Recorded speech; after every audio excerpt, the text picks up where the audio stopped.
Bueno, antes de empezar entonces me voy a presentar brevemente un poquito quién soy yo, quién es este personaje nuevo que apareció acá. Mi nombre es Manuel Bustos Raskin, soy profesor de educación física, entrenador personal e instructor en musculación. Por el acento se habrán dado cuenta que no soy de acá, vengo de Argentina y más precisamente de Córdoba, que es esa provincia que está marcada en verde, y el puntito que está en el medio es la ciudad de Córdoba, que es donde yo nací, me crié, ¿sí? Y me fui formando como profe, ¿sí? Ahí pueden ver algunas fotos de, bueno, de la Plaza San Martín y una vista panorámica de lo que es la ciudad, muy bonita, muy bella. Verdaderamente tenemos muchas cosas lindas, como aquí también las tienen ustedes, ¿sí? Bueno, y ahora sí vamos a empezar con el tema que me ha tocado a mí, que vamos a hablar un poquito del entrenamiento en la salud ósea, ¿sí? ¿Qué importancia tiene nuestro rol como entrenadores, como preparadores en la salud de todo lo que es el esqueleto? Y bueno, se me ocurrió este tema un poquito para hablar más en profundidad de dos patologías que son la osteopenia y la osteoporosis. Ya la vamos a ir desandando, desglosando un poquito más en profundidad. No sé si les ha pasado, no sé si alguno ya está trabajando como entrenador, a lo mejor en algún gimnasio o en algún estudio, pero bueno, a mí sí me ha pasado y el año pasado principalmente me he encontrado con muchas personas de diferentes edades, no solamente adultos mayores, con diferentes patologías que cada vez se acercan más a los entrenadores, a los profesores de educación física, porque bueno, porque se dan cuenta y empiezan a mirar el entrenamiento como una opción muy valorada para mejorar su salud, no solamente tener que acudir siempre a los medicamentos, por supuesto que sí es necesario siempre la consulta a un profesional de la salud, ¿verdad? Pero nosotros considero yo que cada vez jugamos un papel mucho más importante para diferentes tipos de patologías. De hecho, bueno, quienes estuvieron presentes el fin de semana pasado con el profe Cristian Huema seguramente han tenido la posibilidad de ver que en mayor profundidad encontramos diversas patologías bueno, las personas se acercan con dudas, con preguntas, y nosotros, por supuesto, tenemos que estar cada vez más preparados para eso, ¿verdad? Entonces, bueno, FHI es la posibilidad de que nosotros podamos formarnos, podamos capacitarnos, estudiar más y poder estar mucho más preparados para el día de mañana para enfrentarnos a estas diferentes situaciones. ¿De acuerdo? Entonces, ¿qué es osteopenia? ¿Qué es osteoporosis? ¿Qué beneficio nos va a brindar el ejercicio físico? Obviamente, todo lo que sean actividades controladas, y me refiero controladas en cuanto a que tienen que ser dictaminadas y supervisadas por un profesional, entrenadores capacitados, como les decía anteriormente, personas que se dedican a la actividad física y la salud, como nosotros. ¿Ok? Todas esas preguntitas las vamos a ir respondiendo de a poquito para que podamos ir evacuando cualquier duda o cualquier pregunta que tengan al respecto. Quizás algunos ya están orientados en el tema, quizás pueden tener a su madre o a su abuelita o alguna persona que conozcan, a lo mejor con osteoporosis no es algo tampoco tan raro, pero bueno, en ese caso, si no, lo vamos a ir profundizando un poquito más. Pero antes nos vamos a introducir un poquito en la anatomía y en conocer un poquito más de lo que es nuestro tejido óseo, en nuestro esqueleto, para que podamos ir viendo un poquito más en profundidad y conocer luego estas patologías un poquito mejor. Sabemos que tenemos un tejido esquelético, varios huesos, de hecho más de 206. Alrededor de 206 decimos siempre porque no contabilizamos por ahí las piezas dentarias, algunos pequeños huesos que tenemos en el oído interno. Pero bueno, lo importante en realidad es que nos quedemos con los huesos que están más relacionados con el movimiento, ¿sí? Ya vamos a decir cuáles son, pero principalmente nos vamos a concentrar un poquito más en ellos. ¿Qué funciones tienen los huesos? Vamos a ver un poquito, entonces, cuáles son las funciones principales que desempeñan en nuestro organismo para el movimiento, en particular, por ejemplo, sostén mecánico, soporte dinámico. Sabemos que muchos de nuestros huesos, en nuestra estructura, por ejemplo, todo lo que es el raquis, la columna vertebral, es un armazón que protege nuestra médula y todo el tracto nervioso, ¿ok? O también tenemos la bóveda craneal que protege nuestro cerebro. Y soporte dinámico también decimos porque conjuntamente con los músculos, tendones y ligamentos podemos obtener diferentes rangos de movimiento y acciones en movimiento. También una función muy importante es la protección de órganos, muy importante. Nuestra caja torácica prácticamente es como una coraza, un escudo para todos nuestros órganos vitales. Sin ella estaríamos mucho más vulnerables, mucho más expuestos a golpes, a impactos. Entonces, por supuesto que cumple una función más que importante. También como reservorio de minerales, el fosfato de calcio, carbonato de calcio, sodio, potasio, fósforo, azufre, bueno, un sinnúmero de minerales muy importantes, no solamente en sí para los huesos, sino para todo lo que es nuestra homeostasis, el equilibrio celular. Y el calcio, esto les quería mencionar antes, también muy importante para la contracción muscular. No sé si alguno ha tomado a lo mejor el módulo de hipertrofia, pero seguramente en el futuro si lo toman, vamos a ver un poquito más en profundidad cuál es la utilidad, cuál es la función del calcio, muy importante, para que nosotros nos podamos mover, no solamente movernos como caminar, correr, sino también para diferentes esfuerzos. ¿Estamos? Pero no lo vamos a tocar ahora porque si no nos vamos a desviar mucho del tema, vamos a entrar demasiado ya en ese tema. Pero queda pendiente para que lo revisemos más adelante. Otra de las funciones es hematopoiesis. ¿Qué es esto? Es la producción de glóbulos rojos en nuestro organismo. Eso se realiza en el interior del hueso. Ya les voy a contar un poquito más específicamente dónde, en el hueso esponjoso. Y en este proceso interviene una hormona que es la eritropoyetina, digo bien, eritropoyetina, que sale de nuestros riñones y es la encargada de la producción de los glóbulos rojos. Y la posición y resorción del hueso, que no es nada más y nada menos que la remodelación, así se utiliza ese término, remodelación ósea. Ya les voy a comentar también un poquito de qué se trata, pero básicamente es la renovación de nuestro hueso por dentro. Ya les voy a contar ahora en instantes cuáles son las células óseas que intervienen en este proceso, muy importante. Veamos un poquito más a fondo la arquitectura de los huesos, cómo están compuestos, ¿sí? Por ahí tenemos la concepción de que nuestros huesos es un tejido inerte, porque a lo mejor tenemos la clásica concepción del esqueleto, de ese hueso blanco, que está muerto, que no tiene vida, como si fuera una estructura, y nada más, pero en realidad vamos a ir descubriendo de que tiene mucha vida por dentro. Intervienen muchas células, hormonas, como les comentaba anteriormente, minerales y demás. Vamos a ver un poquito acá cómo están compuestos nuestros huesos. Tenemos un 25% de agua,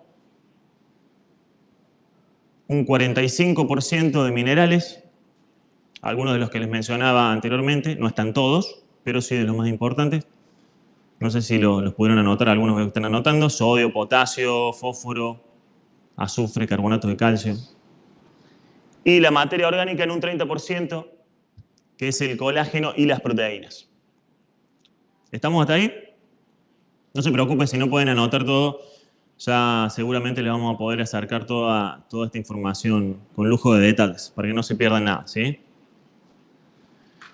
En la siguiente imagen vamos a poder apreciar un poquito más a fondo lo que les comentaba, cómo está compuesto el hueso. Acá tenemos un corte transversal y sacamos como una porcioncita de ese hueso del fémur. Fíjense que hacia el centro está la parte del hueso esponjoso, muy importante porque ahí encontramos la mayoría de células muy importantes, como les mencionaba, glóbulos rojos, glóbulos blancos. Tenemos todo lo que son los canales de Haber y canales de Volkmann. Los canales de Haber generalmente van en dirección horizontal y los de Volkmann de manera transversal. Pero lo importante es que por esos canales es nuestra circulación sanguínea, por donde se va a nutrir el hueso. Entonces está todo el tejido y la ramificación venosa y arterial. Se ve ahí, no sé si lo pueden apreciar, las venas azules y las arterias de color rojo. Y se ve como un corte, una salida transversal ahí de las dos vías circulatorias. Tenemos la médula amarilla, que con el paso del tiempo eso se va a hacer como un tejido graso en el interior del hueso, y ya en nuestra adultez, ya en la tercera edad, se empieza a tornar de color gris. ¿Estamos? Y por último, para agregar, bueno, tenemos obviamente las partes del hueso, que sabemos que la parte larga es la diáfisis, y las partes en los extremos, las epífisis, donde van a ser las inserciones articulares. Y por último, la laminilla más delgada, que es la que recubre el hueso, es el periósteo, que también interviene en el proceso de crecimiento del hueso. Si alguna vez han comido un costillar o una barbacoa, asado, no sé cómo le dicen acá, es esa capita delgada que tiene el hueso, para que más o menos se puedan hacer una idea de identificarlo. Y en la próxima imagen, para que puedan apreciar un poquito mejor un corte transversal en un hueso, esta es la parte sólida del hueso. Vamos a volver un toque ahí que en la parte transversal no les había comentado luego del tejido esponjoso, que está el tejido sólido, más duro del hueso. Y luego viene el periósteo, ¿sí?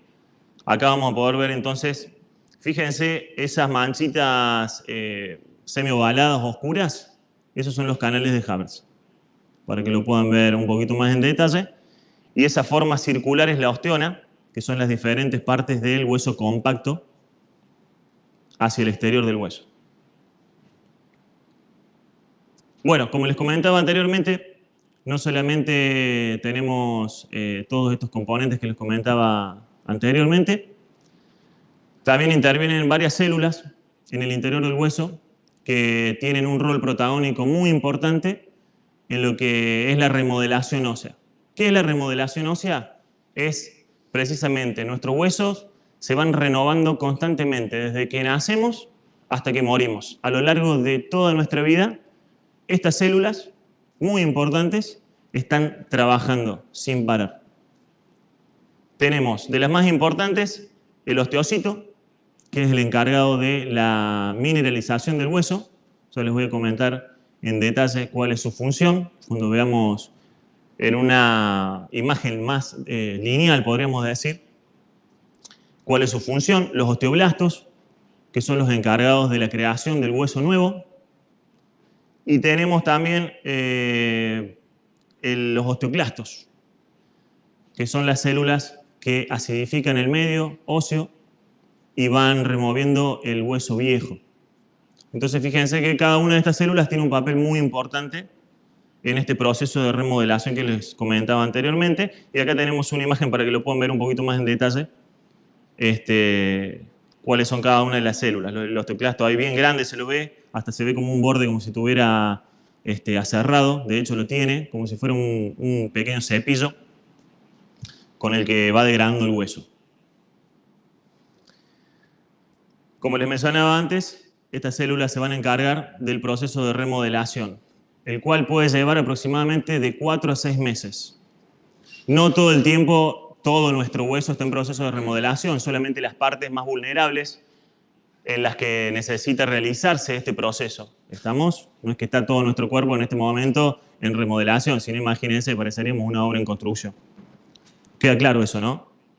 Vemos acá entonces de manera lineal cómo se empiezan a activar los osteoclastos, ¿sí? Estos se activan, como les dije antes, se modifica el pH del medio para que pueda ser más removido en facilidad el hueso, y luego intervienen los osteoblastos para renovar la parte que sea necesaria de nuestro hueso, y el osteocito es el encargado ya de fijar ese hueso nuevo, mineralizarlo, hacerlo bien fuerte. Recuerden que este proceso es de aproximadamente 3, 4 a 6 meses. Bien, ya tenemos una visión bastante general, bastante global. No quiero profundizar mucho más en todo lo que es histología y demás, porque quizás los voy a aburrir un poco. Y en realidad queremos centrarnos un poquito más en las patologías y qué hacer luego con ellas a la hora de que nos toque ejercer nuestro rol como entrenadores o preparadores físicos. Osteopenia. ¿Qué es osteopenia? Si vamos a la etimología de la palabra, osteo nos habla de hueso y penia una pérdida del hueso o de la densidad de la masa ósea.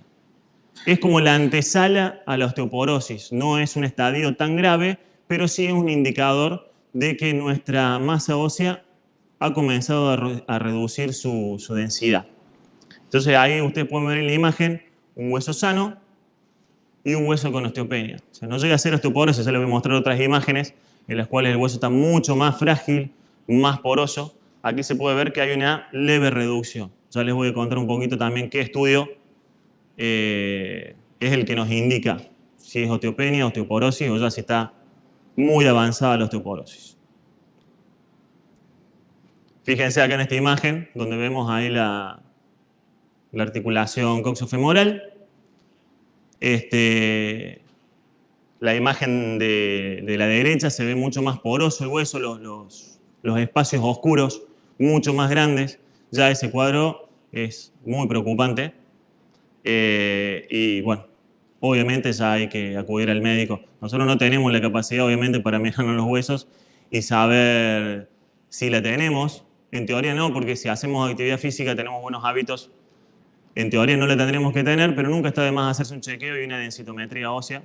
Se lo pueden hacer, ya les comento entonces cómo es. Pero sí, algo muy importante para agregar es que esta enfermedad no se manifiesta como, por ejemplo, la artritis o la artrosis, que tienen procesos de dolor, de inflamación en las articulaciones.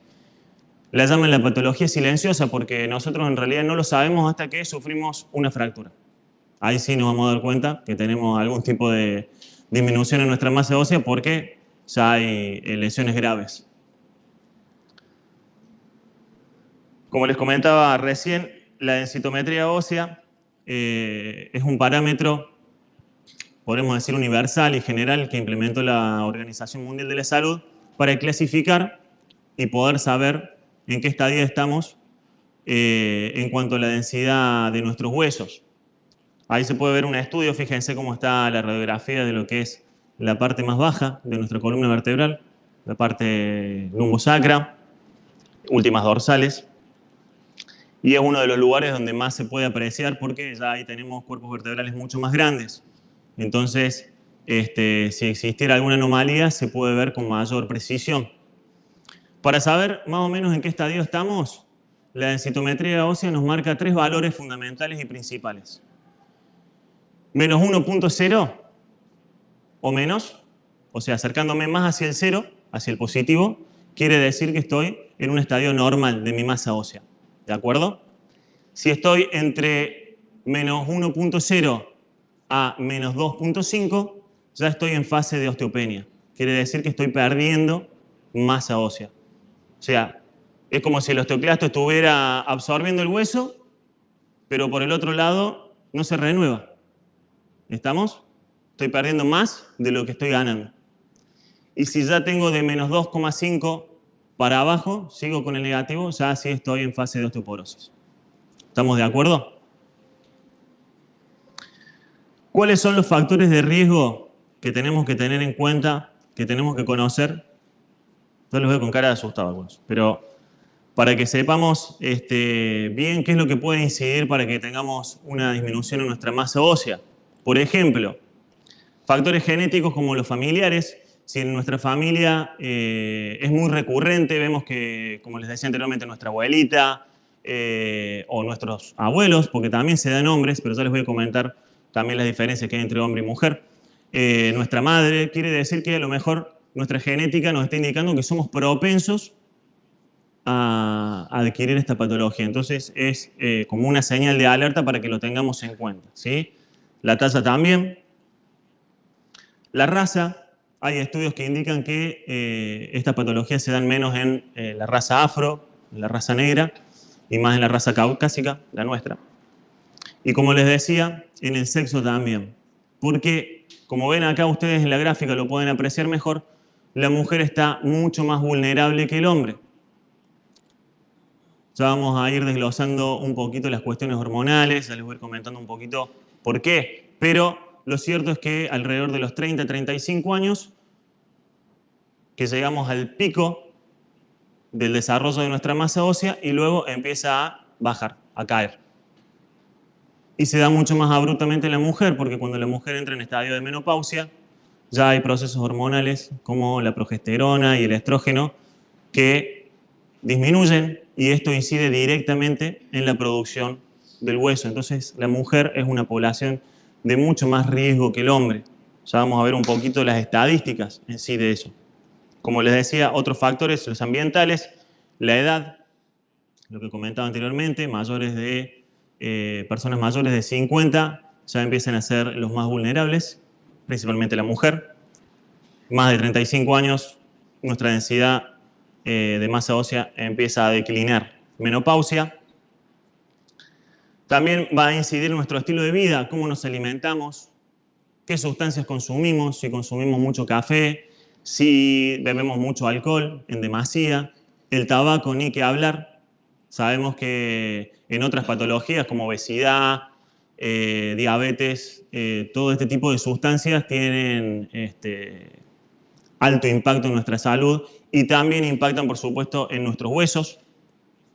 Enfermedades como la diabetes y anorexia también intervienen procesos alimenticios que van a denostar nuestra calidad de vida y alimentación, por supuesto. También el tratamiento prolongado con medicamentos, por ejemplo, los corticoides, sabemos que generan mucho los tejidos, principalmente articulares y óseos. Entonces, bueno, no es recomendable consumirlos por periodos muy largos. De todos modos, eso por ahí ya le concierne más a un profesional de la salud, a un médico, pero para que lo tengamos en cuenta. Y el proceso también de estrés, que algo veíamos en el módulo el fin de semana pasado, que el estrés en sí no es malo, es una situación de nuestro sistema nervioso que se da de manera natural, pero sí es mantenido en el tiempo, por ejemplo, el llamado distrés, digo bien, que es como el estrés negativo, contrario al eustrés, que es el estrés positivo. Entonces, todos estos procesos también metabólicos van a incidir en la salud de nuestros huesos. Pasemos ahora un poquito a ver la parte de estadística. Particularmente, bueno, nos vamos a concentrar en México, que se hizo un estudio en el año 2015 de la Organización Mundial de la Salud, junto con la Secretaría de Salud y la Fundación Internacional de Osteoporosis, que nos arroja algunos datos como estos, que uno de cada 12 hombres, mayor de 50 años, ya sufre tanto osteopenia como osteoporosis. Y una de cada 3 mujeres mayores de 50. O sea, fíjense la proporción tan desigual que se da en cuanto a quienes lo padecen y quienes no. Como yo les mencionaba anteriormente, la mujer está mucho más vulnerable y por ende tiene que tener mucho más recaudos. ¿Sí? Bueno, acá vemos a la gente haciendo ejercicio, las señoras están contentas y los hombres no tanto. Pero bueno, todos por igual, obviamente si se ejercitan van a tener mucho mayor beneficio en su salud en general, no solamente ósea, ¿verdad? Acá vemos que casi 25 millones de personas en México ya padecen osteoporosis u osteopenia. O sea, un indicador muy alto, un número muy alto. Hombres 20% y el restante porcentaje 80% de las mujeres. O sea, la mujer es como que se lleva toda la atención en este caso. Veamos un poquito también cuáles son las fracturas más frecuentes que están relacionadas con estas dos patologías. Lo vamos a ver un poquito en porcentaje. Columna vertebral, 15,5%, cadera, 17,7%, y antebrazo o los huesos del carpo o de la muñeca, en un 18,8%. Muchas veces estas fracturas se dan en personas mayores, porque, bueno, propiamente por la edad, algunas veces pierden el equilibrio, se caen en la calle, es muy común, ya en abuelitos, en abuelitas, y generalmente cuando nos caemos, ¿qué es lo primero que ponemos? El brazo, para amortiguar la caída, o nos caemos de costado, ¿sí? La parte de columna por ahí se ve afectada por malos movimientos, bruscos, hiperextensiones, entonces por eso se da mucho más en estas zonas. Ahora van a poder ver ustedes una imagen de cómo está fracturado el fémur, el cuello, en la zona del cuello, muy cerca de la zona de la articulación. Entonces, bueno, eso es obviamente algo que tenemos que tratar de evitar y prevenir, principalmente con el ejercicio, que sabemos que es el mejor medicamento para esta y otras patologías. que vamos a tener que tener en cuenta a la hora de la prevención y qué tipo de tratamiento. Por ahí nosotros, como les decía anteriormente, estamos más implicados en la prevención, no solamente de esta patología, sino de las otras. Entonces, siempre tenemos que recalcar esto a nuestros entrenos, a nuestros alumnos, que nuestra función principal es la prevención. Nosotros no podemos prescribir medicamentos o tratamientos, solamente siempre desde el ejercicio y en una participación, en una acción interdisciplinaria con los especialistas en salud. ¿Estamos? Como les comentaba anteriormente, entonces, el ejercicio físico es lo que más nos concierne y las investigaciones nos dicen que el aumento de la densidad en nuestra masa ósea se va a dar por un ejercicio físico controlado y obviamente prescrito por un profesional, un entrenador personal, un profesor de educación física. Por ejemplo, tenemos varias investigaciones de la Facultad de Medicina de Noruega que comprueban esto, que la masa ósea se ve favorecida por estímulos, ¿sí? Tanto de fuerza como de trabajo cardiovascular combinados, pero principalmente de fuerza, de tracción. Porque la ley de Wolf, ya les voy a comentar quién es este señor, habla de esto, de que la orientación y la dimensión trabecular de nuestros huesos se va a ver favorecida por las líneas de fuerza, las líneas de tracción que nosotros vayamos ejerciendo a lo largo de nuestra vida, no solamente cuando una persona está osteoporótica, sino desde que nos desarrollamos hasta que morimos. ¿Qué les iba a comentar? Dimensión trabecular, cuando les digo este término medio raro, quizás les suena un poquito raro, estamos hablando de principalmente el tejido esponjoso. ¿Se acuerdan la imagen del hueso? Que estaba la parte más porosa en su interior. También, obviamente, el ejercicio físico nos va a beneficiar en un aumento de la fuerza, en nuestra movilidad, el rango de movimiento y en la coordinación, en el equilibrio. Muy importante esto que les mencionaba anteriormente. En las personas mayores se empieza a dar esto de que por ahí pierden un poquito la noción del equilibrio y sufren caídas. Entonces, más en estos casos, les va a favorecer una actividad en general y controlada y prescrita, obviamente, por el profesional. Les hablaba anteriormente de Wolf, que es hago como un paréntesis para mencionarlo, este hombre que vivió gran parte de su vida en el siglo XIX, de 1836, que fue su nacimiento, hasta 1902, que hablaba principalmente de esto, ¿no? De la importancia de las diferentes fuerzas y tracciones, tanto a nivel músculo tendinoso y también ligamentoso, que le podemos ofrecer a nuestros huesos para fortalecerlos y para fomentar su completo desarrollo y crecimiento. ¿Estamos? Y otro de los ejes muy importantes de la prevención, que no voy a ahondar mucho, simplemente mencionar algunas cositas, es la alimentación. Tener en cuenta algunos nutrientes que tienen que estar dentro de nuestra dieta, como el calcio, como les mencionaba anteriormente, la importancia que tiene, el magnesio, la vitamina D y la vitamina K. Hacer lo más variada y completamente posible nuestra alimentación, pero a eso ya nos vamos a dirigir a un nutriólogo o a una nutrióloga. Nosotros, como profesores de educación física o entrenadores, no podemos prescribir una dieta, una pauta alimenticia. ¿De acuerdo? Bien, bueno, acá una imagen de lo que más o menos le contaba, como para graficar un poquito. Y ahora sí nos vamos a ir metiendo un poquito más en nuestro papel, en nuestro rol. ¿Qué cositas tenemos que tener en cuenta? ¿Qué consideraciones a la hora de empezar a entrenar? No solamente a una persona que tenga osteopenia o osteoporosis, sino, como les mencionaba anteriormente, lo importante de la prevención. Entonces ya empezar con la actividad desde temprana edad. Bueno, un poquito ahí, imagen para que puedan apreciar. Evitar flexiones máximas de tronco. Siempre hablamos de una persona que ya está en situación de vulnerabilidad, ¿verdad? Por lo que mencionábamos antes, mucha compresión entre los discos y los cuerpos vertebrales, podemos provocar una fisura, una fractura. Obviamente no queremos llegar a eso. Hiperextensiones o extensiones de columna también, más si en contrarresistencia o con carga.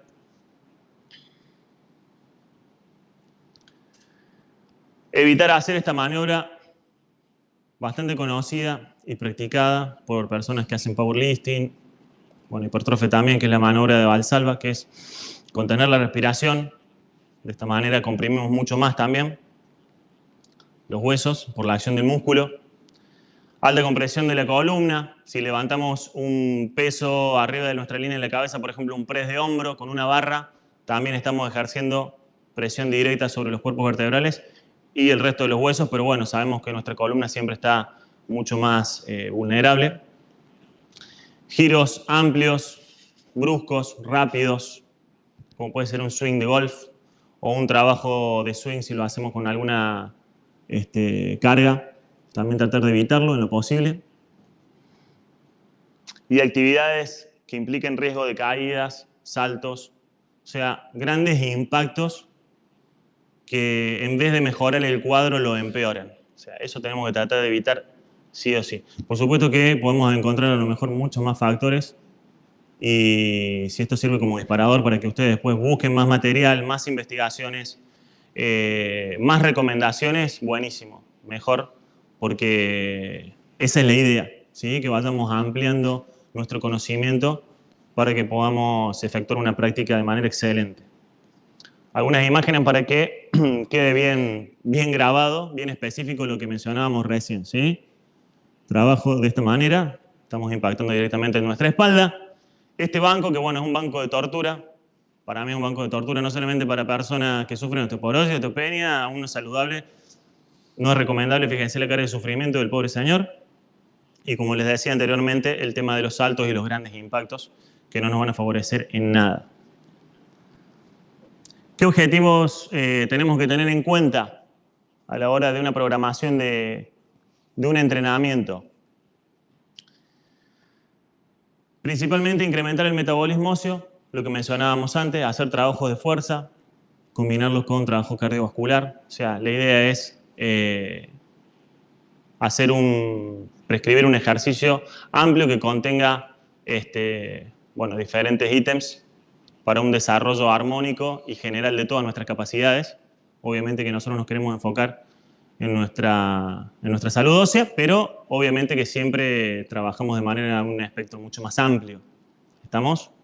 Como les decía, preparar nuestro corazón, todo nuestro sistema cardiovascular. Con el entrenamiento periodizado vamos a ir sufriendo diferentes adaptaciones benéficas. O sea, seguramente en algunos módulos, si lo vieron, si no lo van a ver, cómo se van dando estas adaptaciones más específicamente, no vamos a profundizar ahora, pero sí sabemos que trae grandes y múltiples beneficios, todo tipo de práctica y siempre controlada, como les dije anteriormente. Mejorar nuestra capacidad respiratoria, ¿sí? La capacidad alveolar para el intercambio de oxígeno en nuestro interior, el intercambio de nutrientes, muy importante. Normalizar nuestro peso también, si no es adecuado. En el módulo pasado algo hablaba el profe Cristian Huema del tema de obesidad, todo lo que es pérdida de peso y tejido graso. Eso también es muy importante porque si nuestros huesos están frágiles y estamos aumentando nuestro tejido graso y por ende aumenta nuestro peso, ojo que también se aumenta nuestra masa muscular, pero no se daría tanto el caso, ¿sí? Es más en caso de obesidad, porque por ende se produce un debilitamiento de todo lo que es nuestro tejido muscular, la famosa sarcopenia, y por ende también eso va a incidir en que nuestros huesos van a empezar a debilitarse y perder su masa, ¿sí? Bueno, mejorar nuestra fuerza, nuestra funcionalidad en general y mejorar nuestro equilibrio, elasticidad, movilidad, lo que les comentaba anteriormente, rangos de movimiento, mientras más trabajemos todo lo que es nuestra flexibilidad a lo largo de nuestra vida, ¿sí? No solamente una persona adulto mayor porque lo necesita, sino todos la necesitamos, así que para tenerlo también en cuenta. Pasemos ahora un poquito a ver un programita de fuerza estándar. Es un ejemplo, no tienen que aplicarlo sí o sí como está, es solamente una sugerencia. Por esto que les decía anteriormente, ustedes pueden consultar más bibliografía, consultar más estudios para que esto sirva como un disparador, para que precisamente ustedes vayan ampliando un poquito más sus ganas de aprender, sus ganas de interiorizarse en el tema, para que el día de mañana, si les toca, si no les ha tocado, trabajar con alguna persona con esta patología, ¿verdad? Principalmente este programa para lo que es la prevención, se va a enfocar en eso y en el aumento de la densidad de nuestros huesos. Tenemos, por ejemplo, que podemos realizarlo con una frecuencia de 3 a 5 días en la semana. Puede ser lunes, miércoles y viernes, o de lunes a viernes, como ustedes lo quieran diagramar.